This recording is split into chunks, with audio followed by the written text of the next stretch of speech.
మాజీ మంత్రి కారుమూరి నాగేశ్వరరావు మీడియా సమావేశం నిర్వహించారు. ఈ సందర్భంగా ఆయన మాట్లాడుతూ మిథున్ రెడ్డిని అక్రమంగా అరెస్ట్ చేశారన్నారు. లేని లిక్కర్ కేసులో మిథున్ రెడ్డిని ఇరికించారని, దీనికి సంబంధించి ఎటువంటి ఆధారాలు లేవు అన్నారు. పాలన గాలికి వదిలేసి డైవర్షన్ పాలిటిక్స్ ప్రభుత్వం చేస్తుందని విమర్శించారు. ఎన్నో ప్రభుత్వాలు మారాయి, కూటమి ప్రభుత్వం తరహా రాజకీయాలు ఎవరూ చేయలేదన్నారు. ప్రభుత్వం దుర్మార్గంగా వ్యవహరిస్తుందని ఆగ్రహం వ్యక్తం చేశారు. ప్రశ్నిస్తానన్న పవన్ కళ్యాణ్ ఎక్కడున్నారో తెలియడం లేదని ఎద్దేవా చేశారు. వైఎస్ జగన్ రోడ్డు మీదకు వస్తే జనం రాకుండా చేయాలనే లక్ష్యంగా ప్రభుత్వం పనిచేస్తుందని దుయ్యబట్టారు. ప్రజాస్వామ్యం ఉందన్న విషయం మరిచిపోయి రాజరిక పోకడలు అనుసరిస్తున్నారని ధ్వజమెత్తారు.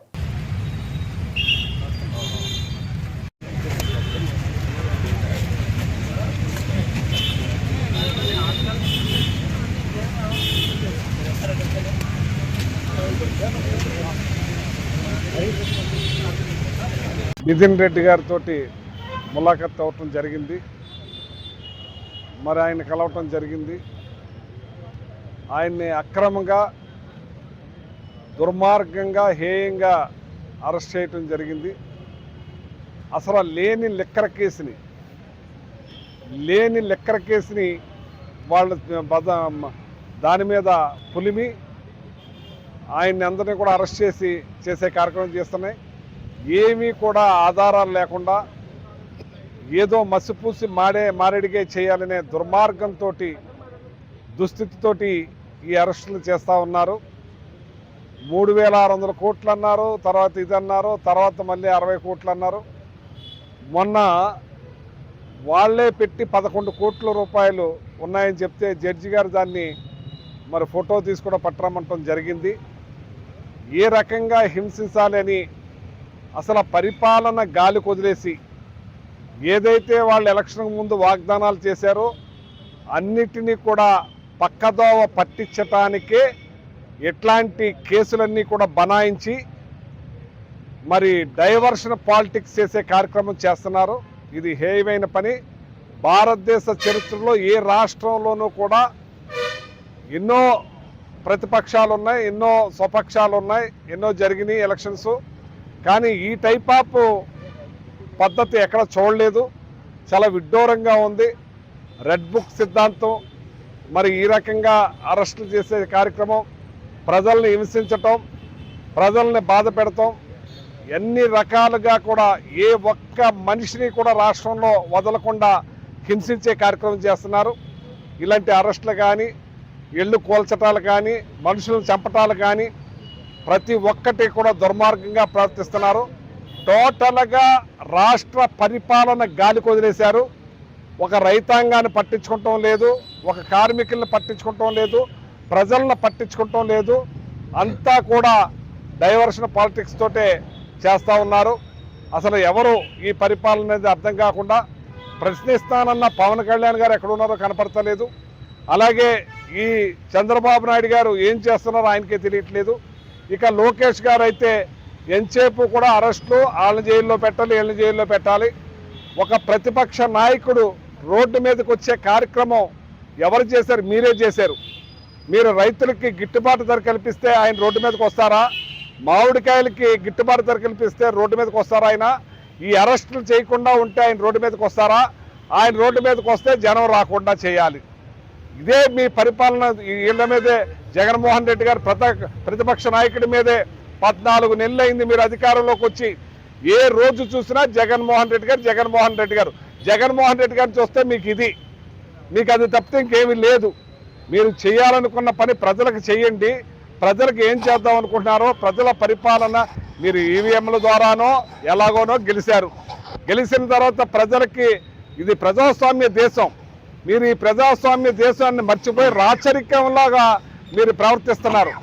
రాచరికంలో వాళ్ళు ఇష్టానుసారంగా ఉరి తీయమంటే ఉరి, జైల్లో ఏమంటే జైల్లోనూ, ఏది చేయమంటే అది చేసే కార్యక్రమాలు జరిగాయి. ఆ రకమైన ఆలోచనలో మీరు ఉన్నారు. వాస్తవాల మీద, భూమి మీద ఉండి అసలు ఏంటి ఈ పరిస్థితి ఏంటనేది ఆలోచనతో చేయాలని. ఇవాళ మిథున్ రెడ్డి గారు మిత స్వభావి, మంచి మనిషి, ఎవరితోటి గొడవపడే మనిషి కాదు. ఆయన రాజకీయాన్ని ఆయన చేసుకుంటూ పోతూ ఉంటే ఇట్లాంటి అడ్డమైన కేసులు పెట్టి లోపల పెట్టే కార్యక్రమం చేస్తున్నారు. ఇది ఇంతకి అనుభవిస్తారని చెప్పి సందర్భంగా తెలియజేస్తున్నాను. ఇప్పటికైనా సరే మీరు పరిపాలన మీద దృష్టి పెట్టాలని చెప్పి మీ అందరికీ కూడా కోరుతున్నాను. అనేటువంటిది ఎప్పుడు ఒకచోటే ఉంటుంది అనేటువంటి విధంగా వీళ్ళు పరిపాలన చేస్తున్నటువంటి విధానం చూస్తున్నాం. దుర్మార్గమైనటువంటి విధంగా ప్రభుత్వం ప్రజలకు సేవ చేసి ప్రజల మన్ననలు పొందేటువంటి విధంగా ప్రభుత్వాలు పనిచేయాలి తప్పితే కక్ష సాధింపు చర్యలుగా ప్రతిపక్షాలు గొంతు నొక్కేటువంటి విధంగా, అంటే మీరు ఎంతకాలం ప్రతిపక్షాలని నొక్కి పెట్టగలుగుతారు? అంటే ఎప్పుడు ఇదే విధానం అనేటువంటిది ఉండదు. కాలాలు మారుతుంటాయి, ప్రభుత్వాలు మారుతుంటాయి. అంతేగాని మేమే అధికారంలో ఉంటామన్నట్టు మీరు ప్రవర్తించేటువంటి ప్రవర్తనని ప్రజలందరూ చూస్తూ ఉన్నారు. ఈవేళ మిథున్ రెడ్డి గారు ఒక పార్లమెంట్ సభ్యుడిగా 3 సార్లు ఎంపీగా గెలిచినటువంటి వ్యక్తి. ఆయన ఎక్కడా కూడా ఏ విధమైనటువంటి వివాదాల్లో ఇరుక్కున్నటువంటి వ్యక్తి కాదు. మన జిల్లాకు కూడా సుమారు 2.5 సంవత్సరాలు 3 సంవత్సరాల నుంచి మన జిల్లాలో కూడా ఇన్ఛార్జిగా పనిచేశారు పార్టీ తరపుని. మరి ఆయన గురించి మీకు కూడా కొంత కాకపోతే కొంతైనా తెలుసు, ఆయన చూసున్నవాళ్ళు మీరు అందరూనే. ఈ విధమైనటువంటి దౌర్జన్యంగా అతని మీద, అంటే ఎవరో పార్టీకి అనుకూలంగా ఉంటే లీడర్షిప్ ఎవరు చేస్తుంటే వాళ్ళని తొక్కిపెట్టాలనేటువంటి ఉద్దేశంలోని చేస్తున్నటువంటి విధానం. అసలు లిక్కర్ కేసుకి మిథున్ రెడ్డి గారికి ఏమిటి సంబంధం? ఒక మంత్రిని అరెస్ట్ చేశారంటే, ఎక్సైజ్ మంత్రిని దీంట్లో ఇన్వాల్వ్ చేశారంటే లిక్కర్కి సంబంధించినటువంటి రిలేటెడ్ అది. ఈ లిక్కర్ వ్యాపారం అనేటువంటిది ప్రభుత్వం చేసింది తప్పితే కాంట్రాక్టులు చేసినటువంటి లిక్కర్ వ్యాపారం కాదు. ఇది ప్రభుత్వమే లిక్కర్ వ్యాపారం చేసింది, ప్రజలకు లిక్కర్ అందించేటువంటి కార్యక్రమం చేసింది. ఈరోజు మీరు చేస్తున్నటువంటి ప్రైవేట్ వ్యక్తులకు కట్టబెట్టినటువంటి విధానం. లిక్కర్ గురించి మాట్లాడటానికి మీకు ఏ రకమైనటువంటి అర్హత ఉంది? ఒకప్పుడు గుర్తుపెట్టుకుంటే 94లో ఎన్నికల్లో ఆనాటి ముఖ్యమంత్రి ఎన్టీ రామారావు, నందమూరి తారక రామారావు ఆ రోజుని నేను అధికారంలోకి వస్తే లిక్కర్ని మద్యపాన నిషేధం చేస్తామని చెప్పేసి చెప్పాడు. చెప్పిన వెంటనే ఆయన ముఖ్యమంత్రి అయిన తర్వాత మద్యపాన నిషేధం చేశాడు. ఆయన మద్యపాన నిషేధం చేసిన తర్వాత చంద్రబాబు నాయుడు గారు ఎన్టీ రామారావుని వెన్నుపోటు చూడిసి 2095లో ఈయన ముఖ్యమంత్రి, ఆగస్టు సంక్షోభంలో ఈయన ముఖ్యమంత్రి అయిన తర్వాత 95 మళ్ళీ లిక్కర్ని వ్యాపారం చేసేటువంటి విధంగా తీసుకొచ్చినటువంటి వ్యక్తి చంద్రబాబు నాయుడు గారు. ఈరోజు లిక్కర్ గురించి మాట్లాడుతున్నారు. ఈరోజు లిక్కర్ గురించి జిల్లాల వారీగా పాటలు పెట్టేసి జిల్లాలో ఉన్నటువంటి ఎమ్మెల్యేలు వాళ్ళు ఇష్టానుసారంగా చేసి దోసుకు తినేటువంటి కార్యక్రమం చేస్తున్నారు. ఎక్కడికక్కడ బెల్ట్ షాపులు అంటున్నారు. జగన్మోహన్ రెడ్డి గారు ముఖ్యమంత్రిగా ఉండగా ఎక్కడా కూడా జనావాసంలో బ్రాంతి షాపులు అనేటువంటి ఎక్కడా లేవు. ఎక్కడో దూర ప్రాంతంలో ఊరికి అవతల ఎక్కడో బ్రాంతి షాపులు ఉండేటువంటి పరిస్థితి. ఈరోజు మీరు మీ ఎమ్మెల్యేలు అందరూ ఇన్వాల్వ్ అయ్యి పావలా ఓటా మేము పెట్టుకుంటాం అనేటువంటి విధంగా ఎవరికి యాక్షన్లో షాపులు వచ్చినప్పటికీ దౌర్జన్యంగా వీళ్ళందరూ ఇన్వాల్వ్ అయ్యి లిక్కర్ ఎయిర్లై పారిస్తున్నటువంటి పరిస్థితి. అదే జగన్మోహన్ రెడ్డి గారు డోర్ డెలివరీ చేయించేది రేషన్ డోర్ డెలివరీ ఇచ్చారు. రేషన్ డోర్ డెలివరీ ఇస్తే ఈరోజు బ్యాగ్లు వేసుకుని ఏజెంట్ల ద్వారా డోర్ డెలివరీ చేయించేటువంటి పరిస్థితికి ఈ ప్రభుత్వం దిగజారిపోయినటువంటి విధానాలు చూస్తున్నాం మనం. దుర్మార్గమైనటువంటి విధంగా మీరు చేస్తూ లిక్కర్ కేసులో ఏదో జరిగిపోతుందనేటువంటి విధంగానే. లిక్కర్ కేసు గురించి మాట్లాడాలంటే 2014 నుంచి 19 వరకు ఆ ప్రభుత్వం ఉన్నప్పుడు ఎంత ఆదాయం వచ్చింది, 2019 నుంచి 24 వరకు ఎంత ఆదాయం వచ్చింది, ఈ సంవత్సరంన్నర కాలంగా ఎంత ఆదాయం వచ్చింది అనేటువంటిది చూసుకుంటే సంవత్సరం సుమారు కాలంగానే ఎక్కడైనా ప్రభుత్వ ఆదాయానికి గండి కొట్టుంటే ఇది ఎక్కడికి వెళ్ళిపోయింది, పక్కదారి పట్టింది, ఎవరు తినేశారు అనేటువంటి చూసుకోవచ్చు. ఆ విధంగా కాకుండా ఆ లెక్కలను తీయమనండి ఏ విధంగా ఉందనేటువంటిది. అనవసరమైనటువంటి రాద్ధాంతం చేసి మీరు ఈవేళ ప్రజల్లోకి వెళ్ళి ముఖం చూపించుకునేటువంటి పరిస్థితి లేదు. దాని వెనకాలండి నడిపిస్తున్నటువంటిది ఈ రాష్ట్ర ముఖ్యమంత్రి నారా చంద్రబాబు నాయుడు గారు అని చెప్పి సందర్భంగా తెలియజేస్తున్నాను. అసలు ఒక ప్రజాప్రతినిధి మీద ఎంతో పెద్ద కుటుంబం నుంచి వచ్చినటువంటి వారి మీద ఈ కక్షపూరిత చర్యలు ఎందుకు చేస్తున్నారని ఆలోచన చేస్తే, గతంలో నారా చంద్రబాబు నాయుడు గారు ముఖ్యమంత్రిగా ఉండి స్కిల్ స్కామ్లో అడ్డంగా దొరికిపోయి మరి ఏదైతే ఈరోజు అబద్ధాలు ఆడి మళ్ళీ ముఖ్యమంత్రి అవడం మనందరికీ తెలుసు. మరి ఈరోజు ఉన్నటువంటి మరి ఏదైతే రాష్ట్రంలో మళ్ళీ ఆ యొక్క కుటుంబాన్ని చిత్తూరు జిల్లాలో ఏమీ చేయలేని పరిస్థితి ఉండి మరి ఈవీఎంల ద్వారా ముఖ్యమంత్రి అయినటువంటి నారా చంద్రబాబు నాయుడు గారు మరి అక్కడ ఉన్నటువంటి పెద్దిరెడ్డి రామచంద్రారెడ్డి గారి కుటుంబాన్ని చూస్తే వణుకు పుట్టి అప్పట్లో యూనివర్సిటీలో ఆయన్ని 4 పీకినటువంటి పరిస్థితుల్ని దృష్టిలో పెట్టుకుని ఇవాళ అధికారం వచ్చింది కదా అని చెప్పి వెర్రవీగుతూ ఉన్నారు. నేను అడుగుతున్నా ఈ యొక్క నారా చంద్రబాబు నాయుడు గారిని అలాగే లోకేష్ గారిని, మన దావోస్ వెళ్ళి మీరు ఈ రాష్ట్రానికి తెచ్చింది గుడ్డు 0, మళ్ళీ మీరు సింగపూర్ వెళ్ళి తెచ్చినటువంటిది గుడ్డు 0.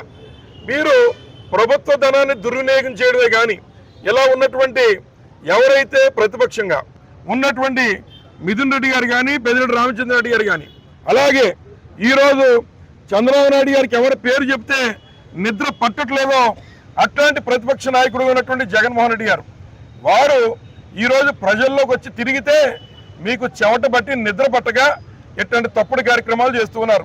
మేము అడుగుతున్నాం, ఏదైతే గతంలో ఒక ప్రభుత్వంలో కొన్ని నిర్ణయాలు తీసుకుని జరిగితే అక్కడున్న ప్రిన్సిపల్ సెక్రటరీస్ దగ్గర నుంచి వారందరి మీద మీరు విచారణ చేయాలి.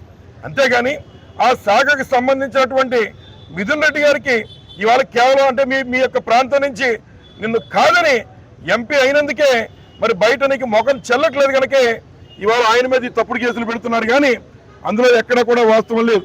ఇవాళ నిజంగా ఈ రాష్ట్ర ముఖ్యమంత్రిగా నీకు దమ్ము ధైర్యం ఉంటే మీ ఎమ్మెల్యేలు ఉన్నటువంటి రాష్ట్ర వ్యాప్తంగా ఉన్నటువంటి ఎమ్మెల్యేలు లిక్కర్ వ్యాపారం చేయట్లేదని మీరు నివాసం ఉంటున్నటువంటి తిరుపతి కొండ మీదకి వచ్చి ఇదే నారా చంద్రబాబు నాయుడు గారు మరి ప్రమాణం చేస్తారని మేము అడుగుతున్నాం.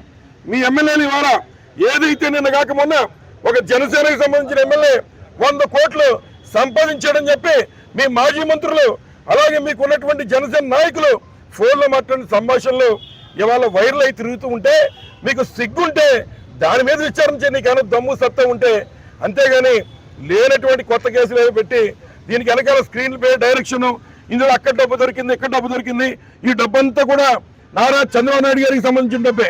ఏం చేద్దంటే ఆయన కొడుకు ఇక్కడ చేసిన అవినీతి డబ్బు మరి ఏదైతే ఇక్కడ పోలవరంలో సుమారు ఇన్ని కోట్లు అప్పు చేసి మరి వచ్చినటువంటి డబ్బులన్నీ కూడా కంపెనీల ద్వారా 10% మరి ఏదైతే వాళ్ళకి ఇచ్చిన ఫండ్ని మళ్ళీ కమిషన్ రూపేణా తీసుకుని దాన్ని పట్టుకెళ్ళి ఇవాళ హైదరాబాద్లో దాచి ఇవాళ ఏ రకమైన కేసులు పెడితే వీరికి బెయిల్ రాకుండా ఉంటుందనే విధంగా మీరు కార్యక్రమాలు చేస్తున్నారు. ఇవాళ నేను అడుగుతున్నా, ఇవాళ ఏదైతే ఏ రాష్ట్రంలో లేని పరిస్థితి చంద్రబాబు నాయుడు గారికి మరి గిన్నెస్ బుక్ ఆఫ్ వరల్డ్ రికార్డులు అంటే చాలా ఇష్టం ఆయనకి. కాబట్టి అడుగుతున్నాం, మొన్న కూడా 300 కోట్లు తగిలేసి మరి వైజాగ్ వెళ్ళారు ఆయన. మళ్ళీ ఇంకో కొత్త రికార్డు మరి వారికి కూడా వస్తుంది. అదేమిటంటే ఇంతవరకు ఆంధ్ర రాష్ట్రంలో కానీ ఈ భారతదేశంలో కానీ ప్రతిపక్ష నాయకుడు వస్తుంటే జడిసి రోడ్డు తవ్వేసినటువంటి నాయకుడిగా ఇవాళ గిన్నెస్ బుక్ ఆఫ్ వరల్డ్ రికార్డులో నారా చంద్రబాబు నాయుడు గారి పేరు రాయాల. ఏం చేతంటే ముఖ్యమంత్రిగా ఉన్న వాళ్ళు రోడ్లు వెయ్యాల, అంతేగాని రోడ్లు తవ్వేయకూడదు. ఎప్పటికైనా బుద్ధి తెచ్చుకుని మీకు దేని మీద అయితే ఇవాళ ప్రజలు అధికారం ఇచ్చారో దాని మీద పరిపాలన సాగించండి. ఇవాళ జగన్మోహన్ గారు ఇచ్చినటువంటి అన్ని స్కీములతో మీరు పోటీ పడండి. ఇవాళ మీరేదో అన్నదాత సుఖీభవిస్తా ఉన్నారు, మరి చంద్రబాబు మరి ఏదైతే గత సంవత్సరం నువ్వు ఎగ్గొట్టినటువంటిది కూడా కలిపి ఇవాళ లేదు. జగన్మోహన్ రెడ్డి ఏ రకంగా అయితే డే టు టైం పెట్టి సంక్షేమ కార్యక్రమాలు అమలు చేశాడో ఆ రకంగా పోటీపడి కార్యక్రమం చేయాలి. కానీ ఇవాళ ఏదైతే మీ యొక్క ఎమ్మెల్యేలో మీరో ప్రజల దగ్గరికి వస్తే మిమ్మల్ని చీకొట్టి చెప్పులతో చీపులతో కొట్టే పరిస్థితి ఉందనేటువంటి విషయాన్ని గ్రహించి అసలు ప్రతిపక్షం లేకుండా చేసేసి మరి ఈ రాష్ట్రాన్ని ఎప్పటికీ నేను నిర్మించుకుంటున్నటువంటి అమరావతి భ్రమరావతిలో ఒక ఎంపీ నిర్మించుకుని అక్కడ నివాసం ఉందామని చెప్పి మీరు